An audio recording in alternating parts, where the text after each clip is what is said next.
अस्सलाम वालेकुम एवरीवन। उम्मीद है आप सब लोग खैरियत से होंगे। लाइन अल्फ़ाबेट्स को लिखना किस तरह से बच्चों को सिखाना चाहिए, इसके ऊपर मैंने पहले भी वर्कशीट बनाई हुई थी। आज मैं फ़ोकस करने वाली हूँ कर्व अल्फ़ाबेट के ऊपर कि कर्व्ड अल्फ़ाबेट्स कौन से होते हैं और बच्चों को लिखना इनको कैसे सिखाया जाए। आज की वीडियो उन पेरेंट्स के लिए बहुत ज़्यादा मज़ेदार और एक्साइटिंग होने वाली है जो अपने बच्चों को छोटी उम्र में ही लिखना सिखाना चाहते हैं। तो वीडियो को एंड तक ज़रूर देखें क्योंकि आपसे कोई भी इम्पोर्टेंट इन्फॉर्मेशन मिस ना हो जाए। अगर वीडियो पसंद आए तो इसको लाइक ज़रूर करें और दूसरों के साथ ज़रूर शेयर करें, और अगर किसी ने अभी तक मेरे चैनल को सब्सक्राइब नहीं किया है तो इसको ज़रूर सब्सक्राइब कर लें। तो टाइम ज़ाया के बगैर मैं आपको बताऊंगी कि कर्व्ड अल्फ़ाबेट के लिए वर्कशीट कैसे बनाना चाहिए। तो फर्स्ट पेज लेंगे, उसमें आप कर्व्ड अल्फ़ाबेट को इसी तरह से लिखेंगे और ऊपर लेसन नंबर 1 लिखेंगे। उन बच्चों को जिनको अभी पेंसिल पकड़ना आ गया है किस तरह से राइटिंग की तरफ लेकर जाना चाहिए, इस पे मेरी पहले से भी वीडियोस पड़ी हुई हैं, आप लोग जाकर चेक कर सकते हैं। इसके बाद नेक्स्ट पेज पर आप आएंगे तो लेसन नंबर 2 लिखेंगे और हेडिंग में स्ट्रोक्स लिखेंगे। बच्चे को कर्व्ड अल्फ़ाबेट लिखना सिखाने से पहले ना उसे इन कर्व लाइनों की प्रैक्टिस करवाना ज़रूरी है। सबसे पहले बच्चे से राइट कर्व की प्रैक्टिस करवाएं, तो सबसे ऊपर बड़ा सा सी लिखे यानी कि राइट कर्व लिखे, फिर इसके बाद नीचे 3 या 4 राइट कर्व लिखे। इससे ज़्यादा लिखने से बच्चे बोर हो जाएंगे। अगर आपको मुनासिब लगे तो इस तरह से लाइन्स खींचे जिस तरह मैंने लाइन खींचे हैं, और इसी तरह से डॉट्स भी लगाएं ताकि बच्चे को पता चले कि कहाँ से स्टार्ट करना है लिखना।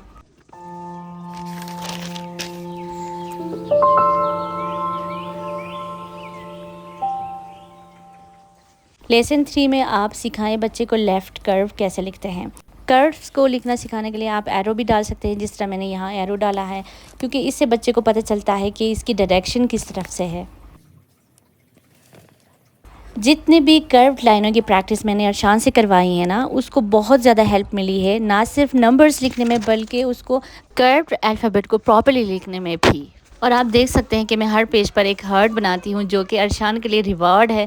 वो बहुत खुशी से इसके ऊपर टिक करता है जब वो अपना लेसन कंप्लीट करता है। लेसन 4 लिखने के बाद आपने यहाँ पर लिखना है एक बड़ा सा अप कर्व, उसके बाद उसी पैटर्न में ही बाकी अप कर्व्स को लिखना है और बच्चे से भी इसी तरह से प्रैक्टिस करवाना है।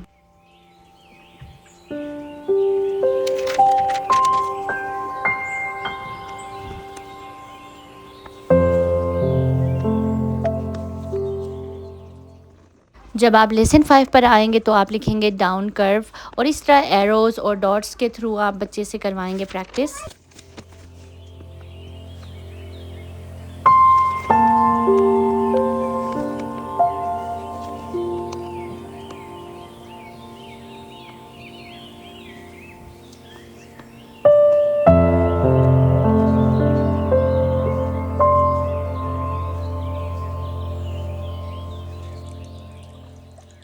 और यहाँ पर काउंटर क्लॉकवाइज सर्कल की प्रैक्टिस करवाएंगे। इसके बाद आपने क्या करना है, लेसन 7 की हेडिंग डालनी है और साथ में जितने भी कर्व लाइंस आपने पहले लिखे हैं उन सबको एक ही पेज पर लाएंगे, जैसे कि लेफ़्ट कर्व हो गया, राइट कर्व हो गया, अप कर्व और डाउन कर्व, और साथ में सर्कल। इन सबको एक ही पेज पर इसी तरह से लिखेंगे जिस पैटर्न में मैंने लिखे हैं। यूँ समझे कि ये बच्चे को फाइनल रिवीजन करवा रहे हैं आप। और ये सब बच्चे से एक दिन में प्रैक्टिस नहीं होती, ज़ाहिरी बात है। थोड़ा थोड़ा करके अगर एक बच्चा एक पेज को कंप्लीट नहीं कर पा रहा तो उसको हाफ पेज की प्रैक्टिस करवाए, और साथ में बच्चे को मुसलसल इनकरेज करना है। लेसन 8 पर जब आप आएंगे तो आपका बच्चा कम्प्लीटली कर्व लाइन की प्रैक्टिस कर चुका होगा, तो उसको थोड़ा सा और इंटरेस्टिंग बनाने के लिए आप उसके लिए इस तरह के कर्व लाइन्स क्रिएट करें ताकि बच्चा इसे प्रॉपर्ली ट्रेस करें और उसका कंट्रोल पेंसिल के ऊपर मजबूत हो जाए। क्योंकि मैंने अरशान के केस में देखा है बच्चे बहुत इंटरेस्ट लेकर ट्रेसिंग कर रहे होते हैं। तो इसी तरह डॉट्स बना के वर्टिकल और हॉरिजॉन्टल लूप्स बनाएं। इसे मज़ीद इंटरेस्टिंग बनाने के लिए मैंने अरशान के लिए एक स्टोरी क्रिएट की थी। मैंने कहा था ये एक लड़का है, इसे अपने कार तक जाना है और इसे रास्ते की समझ नहीं आ रही है, तो अरशान ने इसको हेल्प करना है और इसे उसके कार तक पहुंचाना है। तो लेट्स बिगिन। और दूसरे लूप के स्टार्ट में मैंने एक बटरफ्लाई बनाया था और एंड पे मैंने एक फ्लावर बनाया था, और अरशान को बोला था कि इस बटरफ्लाई को इसके फ्लावर तक पहुंचा दो। तो इस तरह के इंटरेस्टिंग आइडियाज़ आपके बच्चे को राइटिंग की तरफ मोटिवेट करने में बहुत मदद देंगे। मुझे यकीन है मुझसे बेहतर तरीके से आप स्टोरी टेलिंग कर सकते हैं अपने बच्चे के साथ। बस आपने अपने बच्चे के बिहेवियर को देखना है, उसके पसंद नापसंद को देखना है कि किस चीज़ को वो शौक़ से कर सकता है। कुछ बच्चे राइटिंग की तरफ बिल्कुल मोटिवेट नहीं होते हैं, तो ऐसे बच्चों को राइटिंग की तरफ मोटिवेट करने के लिए different stories, different strategies, different tricks and tips को आज़माना ज़रूरी होता है। तो यहाँ पर लूप के स्टार्ट में आप बनी रैबिट बनाएं और नीचे गाजर बना दें और बोलें कि बनी रैबिट को गाजर खाना है। आप उसकी हेल्प करें और पेंसिल के थ्रू इसको लेकर जाएं। तो ये देखिए, मज़ेदार और कैप्टिवेटिंग वर्कशीट बन के रेडी हो गया है। आप भी इसी तरह के आइडियाज़ यूज़ करके बहुत ही मज़ेदार सा जो है ना अपने बच्चे के लिए वर्कशीट बना सकते हैं। तो मैं अपने गांव के घर के लॉन में बैठकर ये सारी आइडियाज़ आज़मा रही थी और मैं ये देखकर बहुत ही हैरान हो रही थी कि इर्द गिर्द का इन्वायरमेंट अच्छा हो, पीसफुल हो ना, तो आइडियाज़ भी बहुत ही मज़े के आते हैं। आप भी ये सोच रहे होंगे कि मैं अपने बेटे के लिए वर्कशीट बनाने में इतनी मेहनत क्यों करती हूँ। मैं इजीली जो है ना गूगल से ये सारी चीज़ें मिल जाती हैं, वो क्यों नहीं डाउनलोड कर लेती हूँ। तो इसका जवाब ये है कि मैं गूगल से ज़्यादा अपने बच्चे को जानती हूँ। तो मैं अपने बच्चे को ऑब्ज़र्व करती हूँ किस चीज़ में वो इंटरेस्ट लेता है, किस चीज़ को किस तरीके से इसको समझाओ तो वो समझ जाता है। तो इस हिसाब से मैं इसके लिए बना लेती हूँ। वर्कशीट को जितना ईज़ी और सिंपल रखा जाए उतना बच्चे के लिए आसानी होती है। इससे पहले वीडियो में मैं लाइनों वाली अल्फ़ाबेट की प्रैक्टिस करना सिखाई थी उन बच्चों को जो अभी-अभी पेंसिल पकड़ने के काबिल हो गए हैं। उस वीडियो की बहुत अच्छी फीडबैक्स आई थी। मेरे बच्चे की तरह हर बच्चे की एक ही साइकी होती है। हर बच्चा इंटरेस्टिंग चीज़ें और सिंपल चीज़ें पसंद करता है, कंफ्यूज होना पसंद नहीं करता।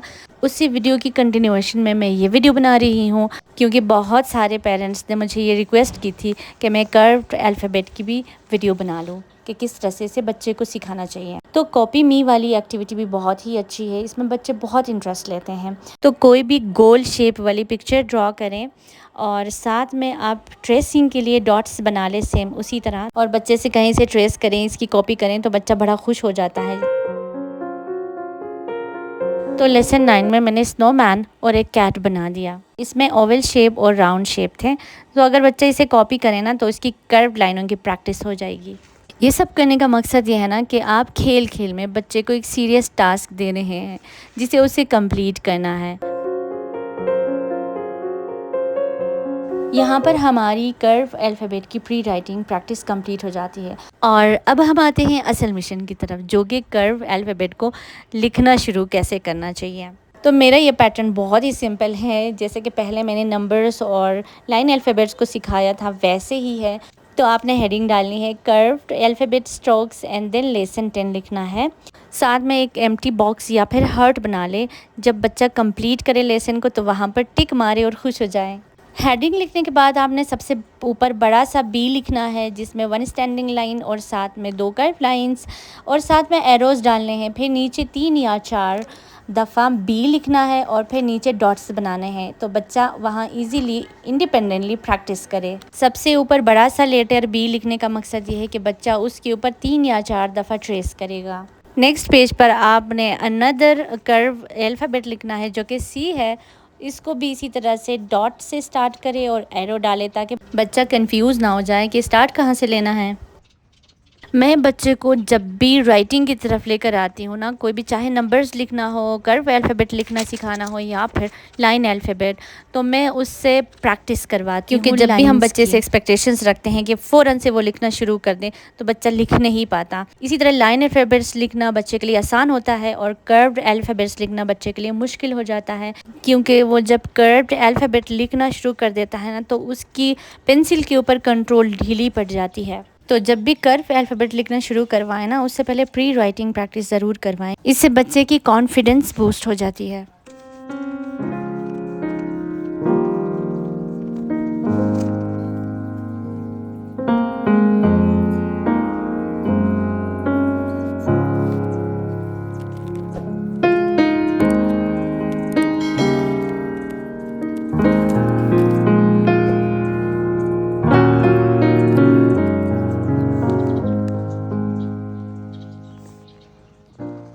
इस वर्कशीट को मैंने 20 लेसन्स के ऊपर डिवाइड किया है।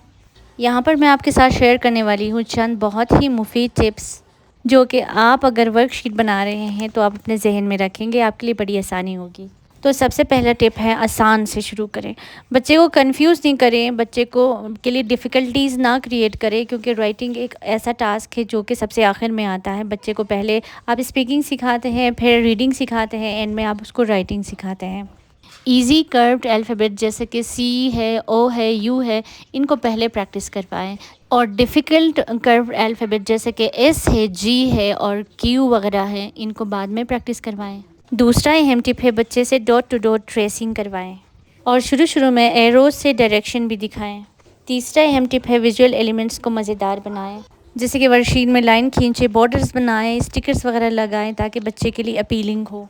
नेक्स्ट टिप जो वर्कशीट बनाने में बहुत ही अहम है, वो है बड़ा बड़ा करके लिखें और वाज़े अंदाज में लिखें।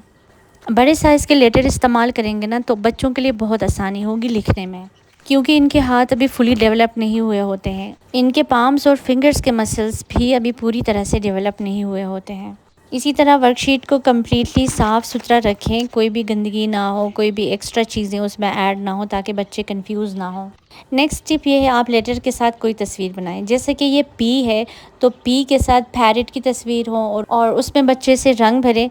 इससे क्या होगा, बच्चे को लेटर और उसके साउंड में जो रिलेशन है ना उसकी समझ आएगी। और टिप नंबर 5 में आप इस बात को याद रखें, बच्चे को ना फ्रीडम दें कि वो अपने पसंदीदा कलर्स को उठाकर उससे ट्रेसिंग करे। उनको पेंसिल तक ही महदूद न रखें, क्योंकि बच्चे जब कलर्स यूज़ करते हैं ना तो वो इंटरेस्ट लेकर काम करते हैं। टिप नंबर 6 में ये है कि ना आप बच्चे को रिवॉर्ड दे दें। आप बच्चे से कहें, अगर आप एस को ट्रेस करेंगे ना तो आपको स्टार मिलेगा, आपको हार्ट मिलेगा, आपको कोई स्टिकर मिलेगा। इससे बच्चों में इंथुजियाज़म आ जाता है और वो इंटरेस्ट लेकर राइटिंग करते हैं।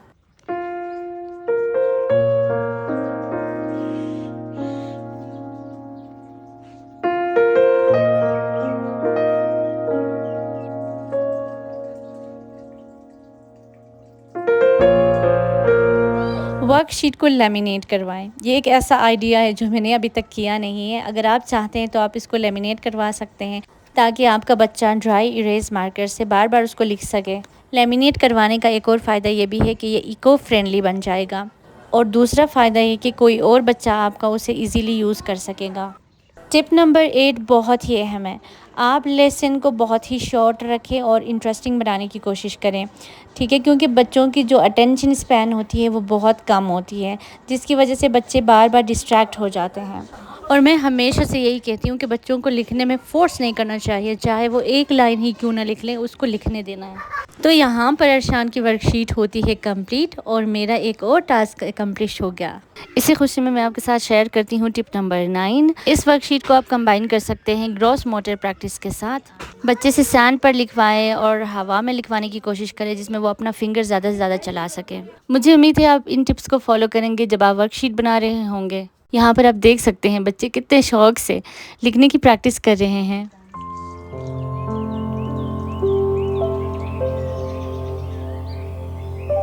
Can you help the kid to get the milk?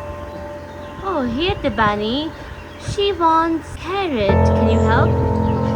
Where the carrot is?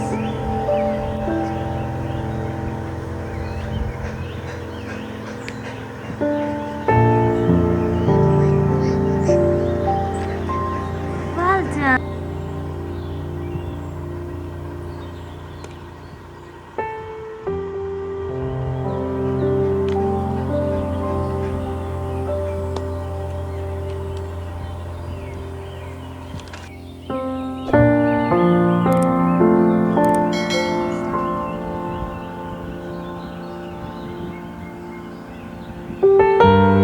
Copy me. तो यहाँ पर मैं अपनी वीडियो का अख्तिताम करती हूँ। मुझे उम्मीद है आप लोगों को ये वर्कशीट पसंद आई होगी और ये वीडियो भी अच्छी लगी होगी और यूज़फुल लगी होगी। अगर आपको अच्छी लगी है तो इसको ज़रूर दूसरों के साथ शेयर करें, लाइक करें और कमेंट में अपनी राय का ज़रूर इजहार करें। मुझे आपके कमेंट्स पढ़ के बहुत अच्छा लगता है। मैं कोशिश करती हूँ इंडिविजुअली सबके कमेंट्स का रिप्लाई कर दूँ। इसी तरह की और वीडियोस के लिए मेरे चैनल को सब्सक्राइब करें और साथ में लगे बेल आइकन को प्रेस करें, ताकि नई वीडियोस की नोटिफिकेशन आपको पहले ही मिल जाए। मिलते हैं नेक्स्ट वीडियो में, तब तक के लिए अल्लाह हाफ़िज़।